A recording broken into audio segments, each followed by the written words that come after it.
Hello, bonjour les amis, voici la maison dans laquelle nous sommes en ce moment. C'est la maison du frère de Gina qui est en Europe et donc on garde sa maison. Vous connaissez ma fille, ça c'est leur chien qu'on garde et je voulais vous montrer un peu, on est en Floride et ça c'est une communauté, ce qu'on appelle les gated communities, donc c'est ces sortes de quartiers qui ont une porte d'entrée avec une barrière qui s'ouvre, donc un gardien à l'entrée. Donc c'est sécurisé. Tout l'espace vert sont pris en charge par des compagnies d'élagage et ensuite chacun a son petit devant personnel avec un petit jardin derrière. Donc je voulais vous montrer un peu ce qui se passe. Tiens, vas-y, avance comme ça, voilà. Je vous montre un peu les bagnoles. Moi c'est genre les voitures américaines, des fois c'est toujours ouf. Tout est très beau, c'est tropical. Aujourd'hui il fait pas très chaud. Il y a eu un petit ouragan qui est passé, mais tout est ultra bien entretenu. Il n'y a rien qui déborde. Donc je vous montre plein de voitures. Et voilà, c'est assez c'est standardisé.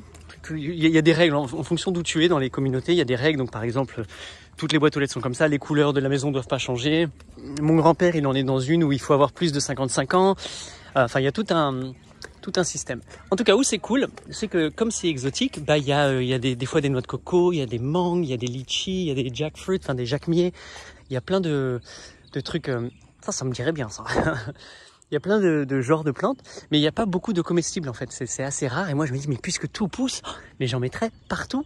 Donc non, c'est plus ornemental et ça reste bien propre. Donc l'idée ici c'est tous tes déchets végétaux, tu les fous devant dans un tas et il y a des compagnies qui viennent, qui les prennent.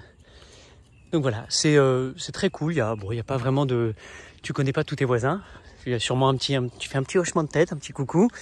De politesse parce qu'on fait partie d'une même propriété.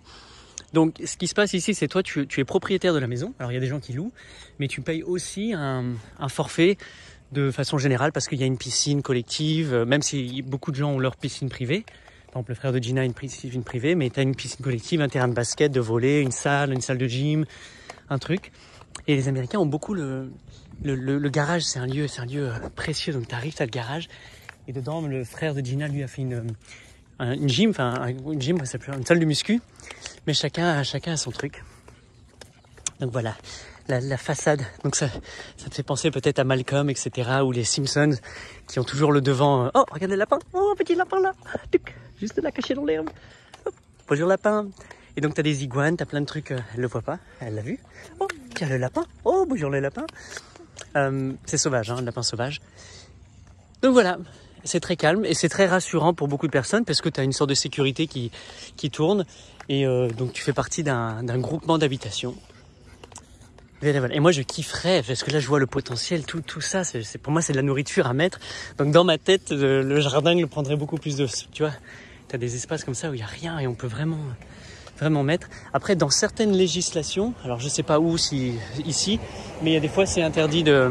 Voilà, une compagnie d'élagage qui vient. Et il y en a qui embauchent privé, et puis il y a une compagnie qui est embauchée pour tout le monde. Beaucoup de Mexicains qui viennent travailler ici aux États-Unis, donc qui des fois ne parlent pas du tout anglais. Et puis après t'as ça aussi, t'as des barrières comme ça, hop, et comme ça t'es chez toi. Donc voilà, ça fait un petit labyrinthe, mais ça fait une route privée, tu vois, t'as le nom de la rue, t'as des stops, t'as quand même les règles à avoir. Ce que j'aime beaucoup aussi, c'est les paniers de basket. Qui sont sur le bord de route et c'est là où tu as des gamins des fois qui jouent ensemble et moi dès que je vois ça j'y vais, forcément je vais aller jouer avec eux, mais j'oublie des fois que je suis un papa de 41 ans, 42 ans et j'ai plus 15 ans pour aller jouer au basket et faire le foufou, donc voilà. En tout cas voilà une des propriétés. Alors c'est assez luxueux, c'est assez middle class, la classe moyenne américaine, qui est beaucoup plus luxueux. Et l'entrée de ces gated communities, ça dépend. Des fois, t'as des fontaines, t'as des trucs, on dirait vraiment du Las Vegas, quoi. C'est assez beau. Les maisons sont relativement grandes. Elles ont toutes l'air conditionné. Ces trucs, regarde la Jeep, la Grand Cherokee. Et c'est surprenant. Là encore, c'est bizarre ces petites voitures, mais aux États-Unis, t'as vraiment des bagnoles de dingue. Je pense que je ferai des vidéos sur les voitures qui a le contraste entre la France, la taille des véhicules, les tailles des pneus, des trucs, c'est ouf. Donc voilà, le garage qui est l'espace central. Bon allez, je vais pas tenir la vidéo pendant tout le temps. En tout cas, voilà à quoi ça ressemble. Une des communautés. Oui, t'as un lac aussi, t'as des lacs avec des alligators qui sortent. Donc c'est cool. Allez, très belle journée. Au revoir.